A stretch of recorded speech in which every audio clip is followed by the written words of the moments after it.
বছর কয়েক আগে কাজল রেখা সিনেমার মাধ্যমে বড় পর্দায় পা রেখেছিলেন অভিনেত্রী মন্দিরা চক্রবর্তী।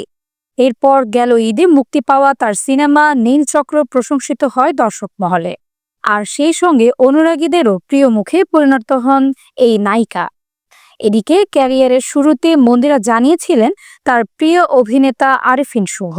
ভাগ্যক্রমে নীলচক্র সিনেমাতেই প্রিয় তারকার সঙ্গে জুটি বেঁধেছেন নায়িকা। সিনেমাটির গল্প ও নির্মাণ শৈলীর পাশাপাশি দর্শকের মনে ধরেছে মন্দিরা শুভর রসায়ন।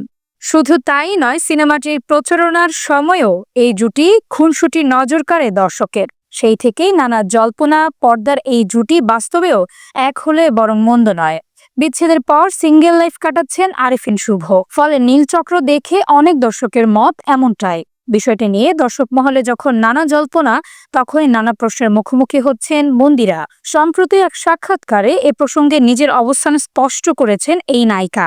বলেন, আরেফিন শুভ ও মন্দিরাকে দর্শক পর্দায় দেখুক, নানান চরিত্রে দেখুক, উপভোগ করুক, এটাই একজন শিল্পী হিসেবে আমার চাওয়া।